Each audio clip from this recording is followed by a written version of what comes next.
ಎಲ್ಲರೂ ಕೂಡ ವಿದ್ಯಾರ್ಥಿಗಳಲ್ಲ. ಇವರೆಲ್ಲರನ್ನು ಬಾಡಿಗೆಗಾಗಿ ತಂದಂತಹ ಗುಂಡಗಳು ಅಂತ ಹೇಳಿ ನಾವು ಹೇಳ್ತೀವಿ. ಯಾಕಂದ್ರೆ ನೀಟ್ ಪರೀಕ್ಷೆಗಳನ್ನು ಬರೆದು ವಿದ್ಯಾರ್ಥಿಗಳು ಈಗಾಗಲೇ ಅವ್ರ ಪರೀಕ್ಷೆ ಮುಗಿಸಿದ್ದಾರೆ. ದೆಹಲಿಯಲ್ಲಿ ನಡೆದಂತಹ ಪ್ರತಿಭಟನೆ ಜಂತರ್ ಮಂತರ್ನಲ್ಲಿ ಅಲ್ಲಿರುವಂತಹ ಎಲ್ಲರೂ ಕೂಡ ವಿದ್ಯಾರ್ಥಿಗಳಲ್ಲ. ಇವರೆಲ್ಲರನ್ನು ಬಾಡಿಗೆಗಾಗಿ ತಂದಂತಹ ಗುಂಡಗಳು ಅಂತ ಹೇಳಿ ನಾವು ಹೇಳ್ತೀವಿ. ಯಾಕಂದ್ರೆ ನೀಟ್ ಪರೀಕ್ಷೆಗಳನ್ನು ಬರೆದು ವಿದ್ಯಾರ್ಥಿಗಳು ಈಗಾಗಲೇ ಅವ್ರ ಪರೀಕ್ಷೆ ಮುಗಿಸಿದ್ದಾರೆ. ಇವರೆಲ್ಲ ದೇಶದ ವಿರುದ್ಧ ಮಾಡುವಂತ ಷಡ್ಯಂತ್ರ ಇವ್ರದು.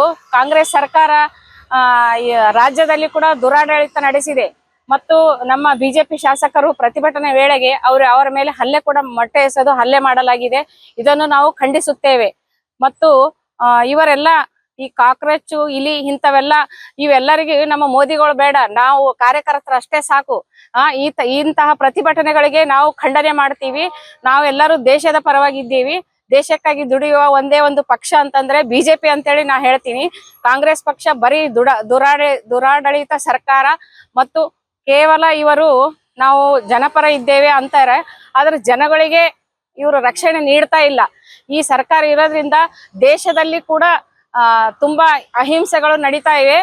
ಇದಕ್ಕಾಗಿ ನಾವು ಇವತ್ತು ಬಿಜೆಪಿಯಿಂದ ದೊಡ್ಡ ಪ್ರತಿಭಟನೆಯನ್ನು ಹಮ್ಮಿಕೊಂಡಿದ್ದೇವೆ. ನನ್ನ ಹೆಸರು ಗೌರಿ ಚಿಚ್ಚುಕೋಟಿ, ಮಹಿಳಾ ಮೋರ್ಚಾ ಅಧ್ಯಕ್ಷ. ನಮಸ್ಕಾರ. ನಾನು ಗೀತಾ ವಡೇಕರ್, ಜಿಲ್ಲಾ ಪೇರೆಂಟ್ ಬಾಡಿ ಉಪಾಧ್ಯಕ್ಷ. ನಾನು ಇವತ್ತಿನ ದಿವಸ ಏನ್ ಪ್ರತಿಭಟನೆಯನ್ನು ಹಮ್ಮಿಕೊಳ್ಳೋದಿಗೆ ಮೊನ್ನೆ ತಾನೇ ಏನು ನಡೆದಂತ ಒಂದು ಜಂತರ್ ಮಂತರ್ ಆವರಣದಲ್ಲಿ ನಡೆದಂತ ಒಂದು ಘಟನೆಗೆ ಇವತ್ತು ನಾವು ಪ್ರತಿಭಟನೆ ನಮ್ಮ ಪಕ್ಷ ವತಿಯಿಂದ ಎಲ್ಲ ಶಾಸಕರು ಮತ್ತು ಮುಖಂಡರ ಸಮ್ಮುಖದಲ್ಲಿ ನಾವು ಪ್ರತಿಭಟನೆಯನ್ನು ಇವತ್ತು ಹಮ್ಮಿಕೊಂಡಿದ್ದೇವೆ. ಎದಕ್ಕಾಗಿ ಅಂತಂದ್ರೆ ಸುಮ್ನೆ ಏನಾರೇ ಒಂದು ಬೇರೆಯೊಬ್ರು ಎಲ್ಲ ಅದರಲ್ಲಿ ಭಾಗಿಯಾಗಿ ಇದು ಆಗಿ ನೀಟ್ ಎಕ್ಸಾಮ್ ಬಗ್ಗೆ ಅದು ಇದು ಅಂತ ಕೇಸಿಂದ ಸುಳ್ಳೆ ಒಂದು ಮಾಹಿತಿ ಕೊಟ್ಟು ಕೇಸಿಂದ ಇವತ್ತಿನ ದೇಶದಲ್ಲಿ ಬಿಡಗಂತ ಒಂದು ಕಾನೂನು ವ್ಯವಸ್ಥೆ ಆಗಿರ್ಬೋದು, ಒಂದು ಇದು ಆಗಿರ್ಬೋದು, ಒಂದು ಮಕ್ಕಳಿಗೆ ದಾರಿ ತಪ್ಪಿಸುವಂತ ಒಂದು ಕೆಲಸ ಕೂಡ ಇಲ್ಲಿ ನಡೀತಾ ಇದೆ.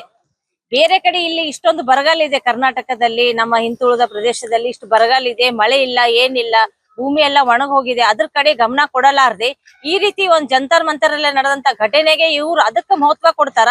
ಎಲ್ಲಿ ಮಹತ್ವ ಕೊಡ್ಬೇಕು ಅಲ್ಲಿ ಕೊಡ್ತಾ ಇಲ್ಲ. ಜನರು ಇವತ್ತು ಸಾಯ್ತಾ ಇದಾರೆ ದೇಶದಲ್ಲಿ, ರೈತರು ಎಲ್ಲರೂ. ಅದ್ರ ಬಗ್ಗೆ ಒಂದ್ ಸ್ವಲ್ಪ ಗಮನ ಕೊಡಿ ಶಾಸಕರೇ ನೀವು ಎಲ್ಲರೂ. ಈ ರೀತಿ ಎಲ್ಲ ಬೇರೆ ದಾರಿ ತಪ್ಪಿಸುವಂತ ಯುವಕರಿಗೆ ದಾರಿ ತಪ್ಪಿಸುವಂತ ಕೆಲಸ ಮಾಡಬೇಡ್ರಿ. ಪ್ರಗತಿ ಬಗ್ಗೆ ಇದ್ರ ಬಗ್ಗೆ ನೀವು ಗಮನ ಕೊಟ್ಟು ಡೆವಲಪ್ಮೆಂಟ್ ಬಗ್ಗೆ ಒಂದ್ ಸ್ವಲ್ಪ ಗಮನ ಕೊಟ್ಟು ನಿಮ್ ಸರ್ಕಾರದಲ್ಲಿ ಏನೇನ್ ಮಾಡಿದೀರ ಅಂತ ಸ್ವಲ್ಪ ತೋರ್ಸ್ರಿ. ಅದು ನಮಗ್ ಬೇಕಾಗಿರೋದು. ನೀವು ಇದಕ್ಕೆಲ್ಲ ನೀವು ಸುಮ್ನೆ ನೀವೆಲ್ಲಾ ಘಟನೆ ಮಾಡ್ತೀರಾಗಂದ್ರೆ ನಮ್ದು ಯಾವಾಗ್ಲೂ ನಾವು ವಿರೋಧ ಮಾಡ್ತೀವಿ. ಇವತ್ತೆಲ್ಲ ಮಹಿಳೆಯರು ಸೇರಿ ನಮ್ ಪಕ್ಷ ವತಿಯಿಂದ ನಾವು ದೊಡ್ಡದೊಂದು ಹೋರಾಟ ಮಾಡಿವಿ. ಇನ್ನಾದ್ರೂ ಮುಂದೆ ತಾವು ಎಲ್ಲ ಸುಧಾರಿಸ್ಕೊಂಡು ಎಲ್ಲ ಅಷ್ಟು ನೀವು ಯುವಕರಿಗೆ ಒಂದು ಜಾಬ್ ಪ್ರೊವಿಷನ್ ಆಗಿರ್ಬೋದು, ರೈತರ ಬಗ್ಗೆ ಆಗಿರ್ಬೋದು, ಮಹಿಳೆಯರ ಬಗ್ಗೆ ಸುರಕ್ಷತೆ ಆಗಿರ್ಬೋದು, ಅದ್ರ ಕಡೆ ತಾವು ಗಮನ ಕೊಟ್ಟು ಬಗೆಹರಿಸ್ರಿ ಅಂತ ಹೇಳಿ ನಾನು ಈ ಮಾಧ್ಯಮದ ಮುಖಾಂತರ ಕೇಳ್ತಾ ಇದ್ದೀನಿ.